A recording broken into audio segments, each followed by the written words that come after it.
We'll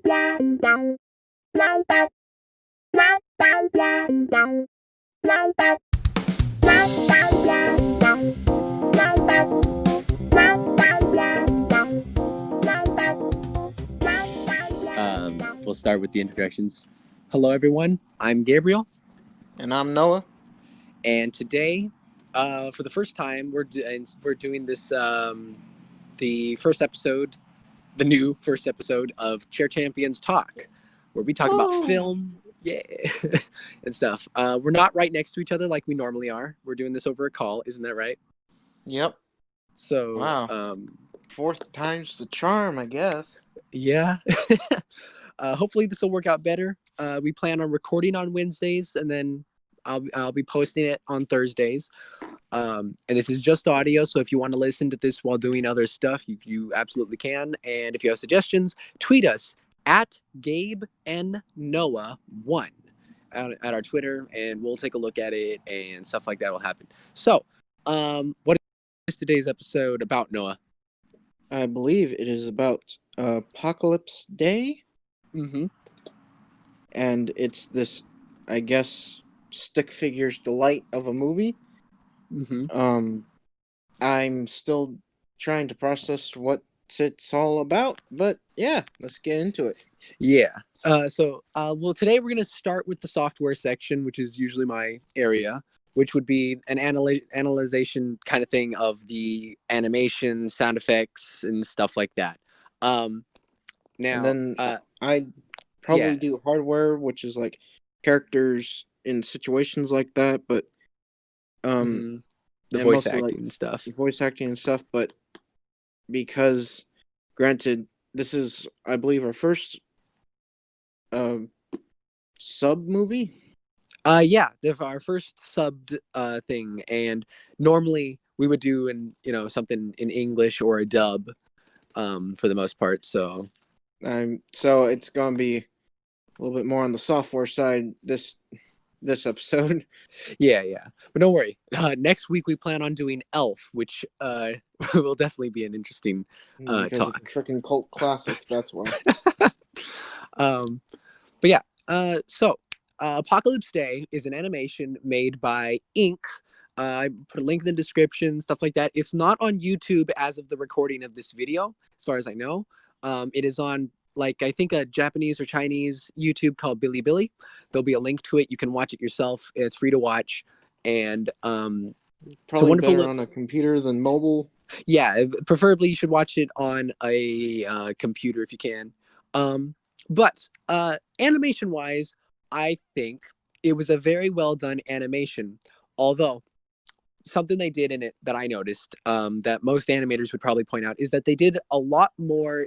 They did a very double framing and triple framing type of animation, where I think they concentrated a lot more on the visuals than the animation itself. Don't get me wrong, it was wonderful animation. Noah, what did you enjoy the animation itself? Oh, I thought it was interesting. I mean, to be honest, everything was moving too fast to really process. Yeah. So, I mean,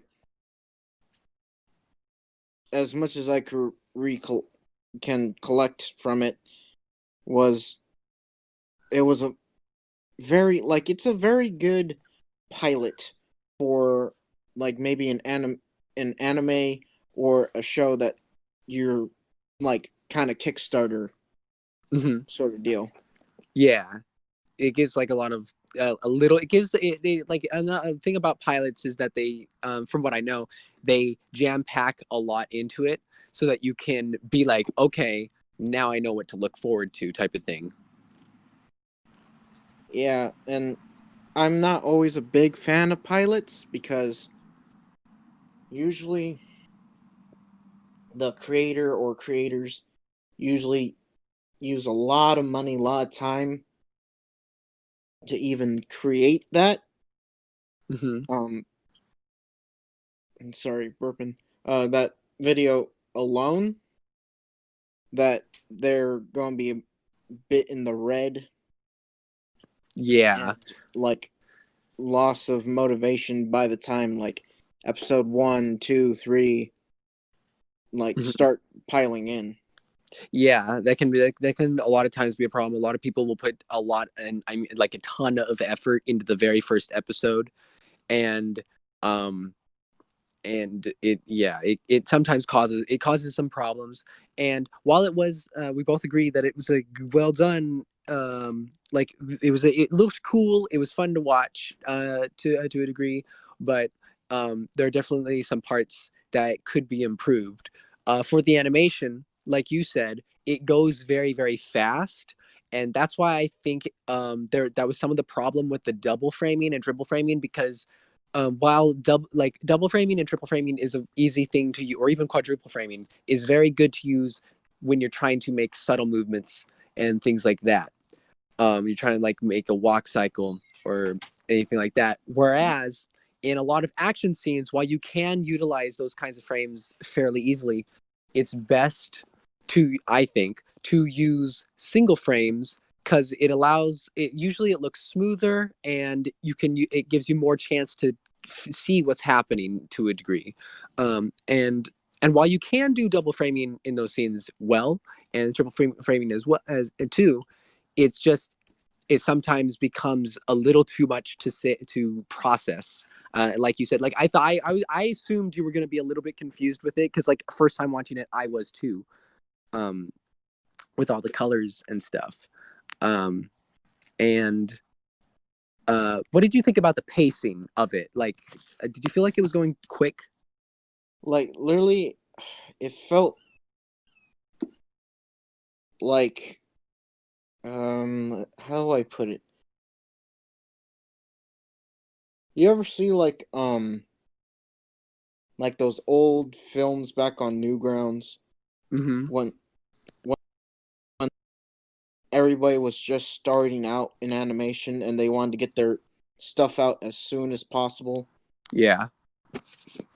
and how most of them felt like, oh, we're in this scene and we get a little bit of story, and then immediately we cut to this scene and we get a different story that, Yeah. in a weird, some odd way, connects to the other story.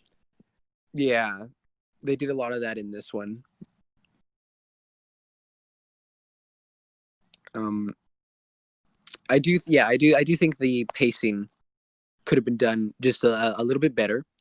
And if they're watching this, we're not trying to like bash the episode or anything like that. It was good. It was a good pilot to some degree, but like we're just pointing out things that we think could improve it from a Yeah, filmmaker guy's perspective. yeah, because you know, it it feels like they were mostly trying to grab the attention of one specific group, and Mm-hmm. that's usually like people of the stick figure genre, uh, animators who are into speed combat and stuff. Uh huh. When you're trying to make a show like hit the charts or like even get out there, it needs to be kind of connected to all the genres, like family Mm-hmm. friendly, but yet also have the right amount of adult content. Mm-hmm. Um, like it can't just solely be for one group, because if it's just for one group, it's gonna tank. Yeah. Um, I got that feeling as well, because like when I watched it, um like I still felt like I was watching like a stick figure mini film type thing. And most stick figure based stuff is very very fast paced, because um like to give a little bit of insight, a lot of people animate stick figures first because one, they're easy to animate, you don't have to do body parts and all those different details and such like that. um but you don't really you don't have to worry about anatomy as much as you normally would. You're mainly worried about choreography.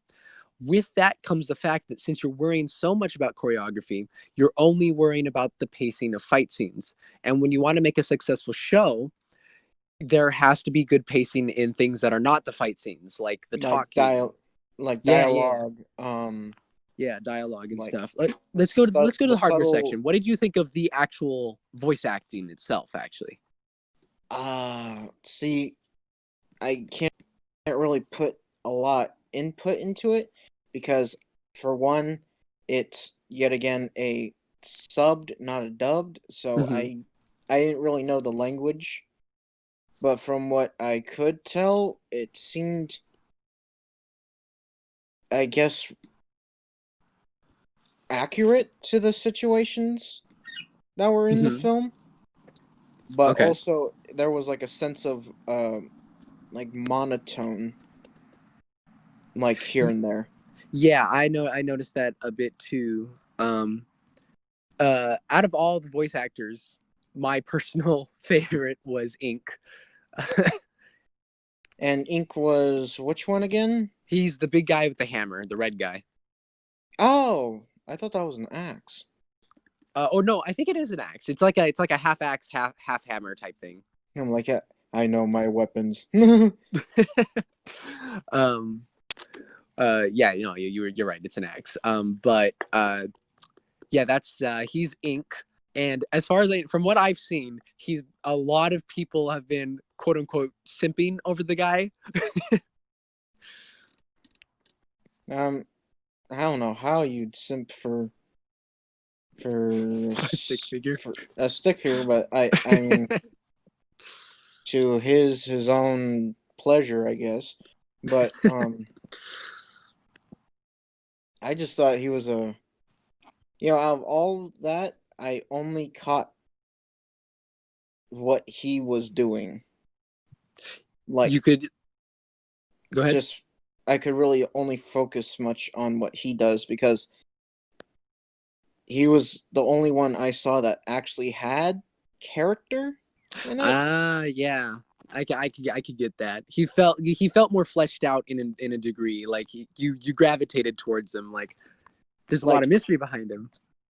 like already, like, as soon as he walks in, he's just like, boom, here I am, but then sits down and smokes a cigar because he's like, whatever. I'm I'm quitting the job anyways, and it's like, okay, I can already relate with the guy. It's like he's getting the short end of the stick, and he's like, oh well, might as well go out with a bang, I guess. Mm-hmm. Yeah, he is a very like wow. So they're replacing me. All right, you know what? I've heard this resistance thing. Oh, there's someone breaking in here. Oh yeah, don't worry, I'll handle it. Goes in. Hey, here's my credit card. It's like, just here's the ID. I mean, I Mm-hmm. don't know if it's tracked or not, but you can use it. Yeah. Uh. Oh, you know, speaking of Ink, let's get on to him because like again, he was the in my opinion the best character in the whole thing. The fight scene between him and Machine Guy. That's the actual thing's name, Machine No, Guy. no. Wait, I think it's one of it's the new Nation Guard that's replacing him. So he was fifth or fourth, I believe. I'll have to check again. But so it's the new fifth Nation Guard. Um. Hmm. So, Um. so yeah. Okay. Um. Okay. So, yeah, Ink was a pretty good development of a character for as little of time we got to see him. Mm-hmm. But see, and this is where it's kind of now flip of the coin for how we were talking about how fleshed out the fight scenes were, but yet not as fleshed out in the non-fight scenes. Now for him, he's very fleshed out in the non-fight scenes. So Mm-hmm. when it comes to the fight scenes, it feels like they're just throwing stuff at him. Right. Yeah. Um. It does to some degree feel it felt like like I did like seeing him fight and stuff like that. But I do think that the whole uh the fact that he kind of got some you related to him to the in the very beginning, because like it's like they realize it feels kind of like you said, he was the most interesting character that we had, or at least he was the easiest to understand. Like I don't think the other characters didn't have like character necessarily, but I don't think we understood them very well in this. Like it didn't give a great demonstration for them as characters. It went so quickly, but they gave Ink a good amount of, like, they slowed it down for his bit, and it was a good solid 2 minutes of them interacting, and I felt like that scene with them just talking was the most like developed of the scene. It gave you a feeling for what's going on. You go out to like, okay, I kind of see what's happening here. Yeah, it's like it felt literally like this film was like, oh, we took too much time in just this scene alone. Then now we've got to put a beginning, middle, and end to fit that scene in. Right, right. So so improvement wise, um, as far as I'm concerned, I think the animation could do with just a little bit more. A lot of effort was put into it. I don't get me wrong. I know a lot of effort was put into it, but I think a little bit more single framing, or at least making it more visually understood. It was visually appealing, but it wasn't visually understandable. If that makes sense to any Yeah, animators, like the animators out there. yeah, and then um, my book it feels like if you're going to like put dialogue in it, do it Mm-hmm. where there's enough so you can get a base understanding. Where I mean, not base to like, oh, there's this mission and point A, uh, point B, point C, stuff like that, but more like you can get like a little bit of like a backstory to the base to Mm-hmm. understand why, and then like the reasons moving on. Mm-hmm. Um, because I think they were attempting that in the beginning of the film, but Yeah. it just was poorly demonstrated. Yeah. Yeah. Um, and I could see that. It felt a lot. I don't know if you've seen it, but there's another cartoon that was animated called um, "The Adventures of" or something of Monkey Kid. Have you heard of that? Adventures is It's didn't not an American show. It's like it was made. It was a kids car. It's a kids cartoon made over in Japan, I think, or pop. I think it was Chinese actually, and the animation in it is some stellar work. It's basically it's a Lego movie, so all the characters are Lego, but yeah it I feels like you've seen it. what no what's weird is I actually saw the Lego sets there to my last trip to San Diego because I was visiting family and we were coming back and we were like, oh, let's go downtown Disney, grab Legos, grab Christmas Ah, stuff, you know. mm-hmm. And there was just like a whole shelf just full of this like Adventures of Monkey Kid, and I was just like, huh, never seen this before. Okay, yeah. It's a Lego show. It's a Lego movie type thing. It's a cartoon. It's a kids cartoon, but it's some incredible animation. Like it's some of the impact frames. It's any animator watching it just completely just goes into euphoria. Um, And but I'm over here like, oh, okay, I the cool problem with it show. is it's still a kids cartoon, and so I felt a lot like the pacing in it is similar to this Apocalypse Day. So it was like stellar animation, but then like the pacing of the story, because it's a first episode. I want to put the blame on it being a first episode personally, because a lot of It's like always stories are like that. it's always Pilot Titus. Yes, it's pilotitis. Like Yeah. there's The first showing of the show is always going to either make it or break it. Right, right. And so like the whole show could turn out to be wonderful, you know. But that first episode, a Yeah. lot of times you either have a really good or really bad first episode. I hope it doesn't discourage them. I really hope it keeps them going because they've gotten a ton of support, and we're probably gonna get a decent amount of hate for our for what we've said in Oh, this. like a good amount of our friends are going to be like, "You guys suck." um, but you know that's their opinion. Everyone has a different feeling on the matter. This is just how we felt about it. Um, Mm-hmm. and we're not pulling any punches. But again, we hope they keep going with it. I really hope they keep going with it, and I'm sure you do too, because I can see potential here. Like, yeah. Like, there's so much room to add like good like potential there. Yeah.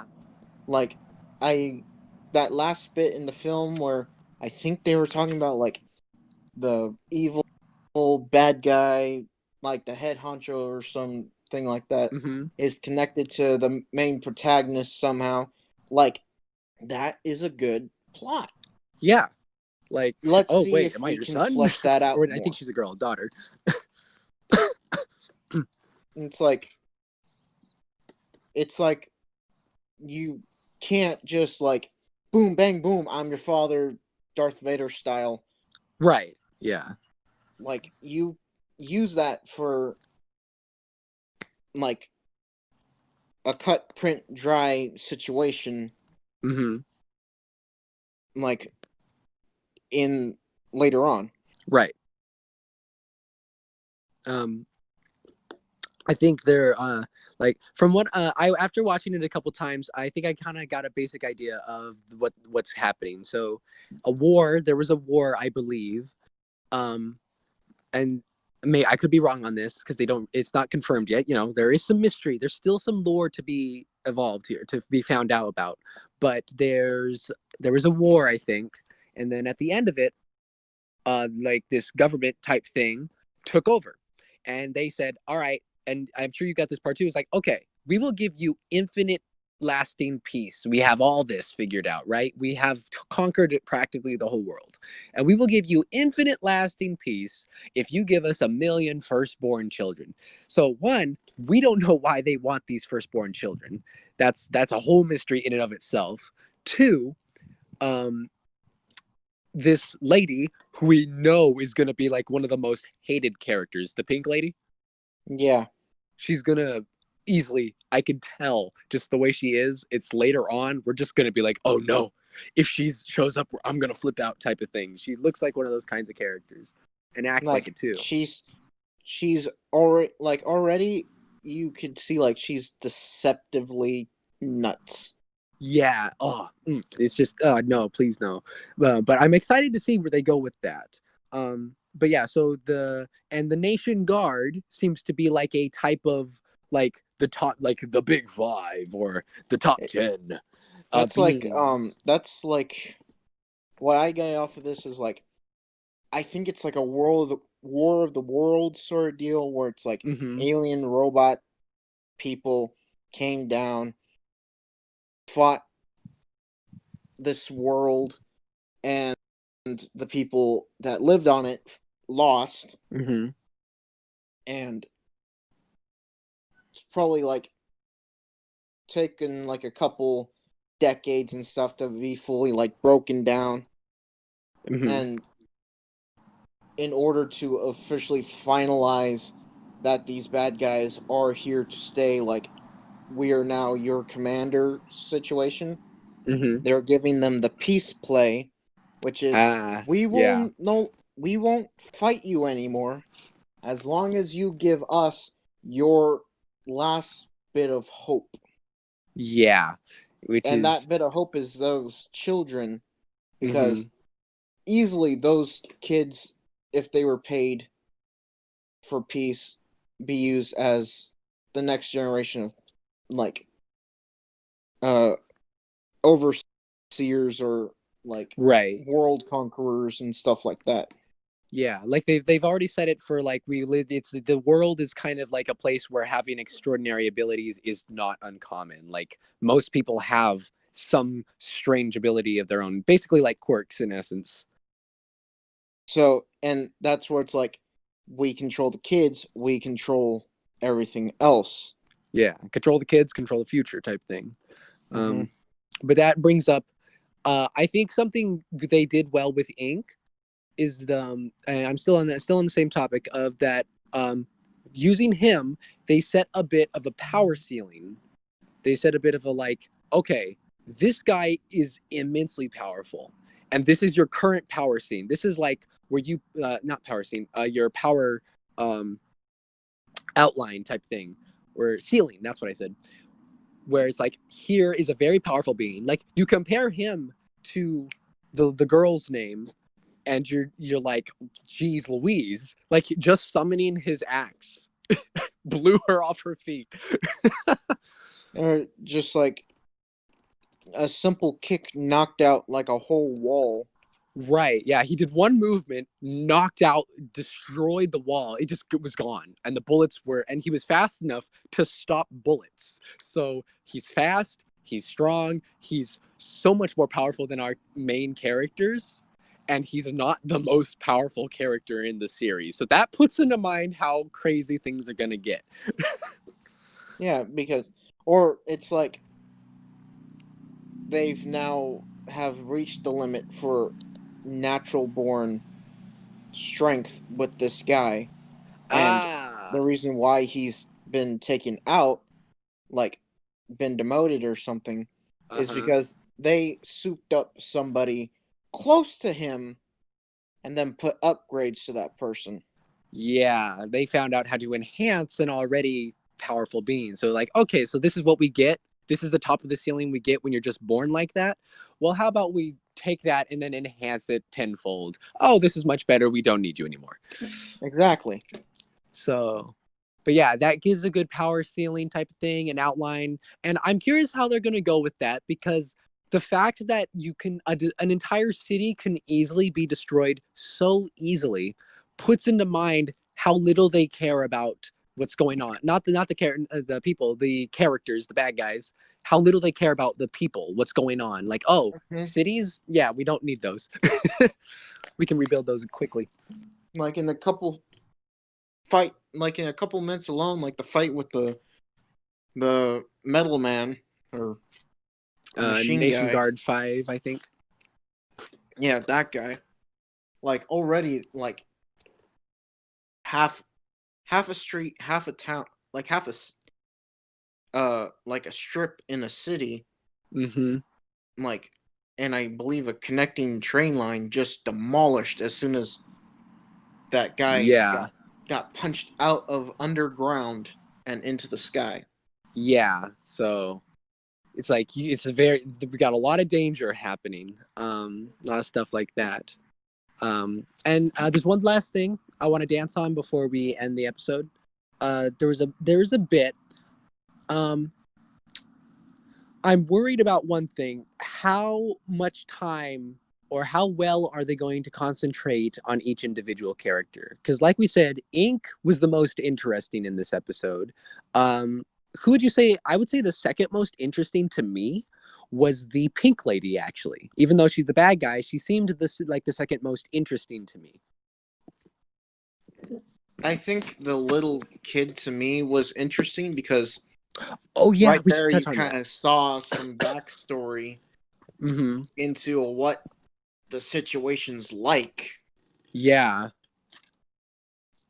And they said she was one of the battle ready or something like that. They at one point they pointed her out to be one of the battle ready types or something. So I'm assuming she's going to end up being extremely powerful at some point, Yeah, or she didn't end up being powerful at all, and that's why she was left out or something like that. I feel like she's like the perfect example of what I was talking about before, like control the kids, control the future. Mm-hmm. Because if she's like classified as this like battle ready, then they probably already put her into like some training program or something. Ah, yeah. That makes sense. So yeah, I'm curious to see where they go with her because like we have multiple things like what was the battle ready? What did they do in those labs and for what purpose? Because that's another thing.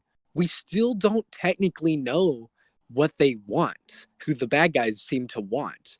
Like we get an idea, like it seems like they want to conquer the world, but like conquer the world is such a like Niche quote thing. unquote it's so niche, but in more in the long lines it's boring, and so Yeah. I doubt that's their all-time goal, or at the least that's not the only all-time goal. Like each person, like the pink lady must have, maybe the pink lady, I would assume she has such a huge ego that she's just like, well, I'm gonna be on the winning side. That's all I care about. And so she, like, if it turned out that they were gonna lose, she would probably switch sides. I wouldn't be surprised if she was the switch sides type.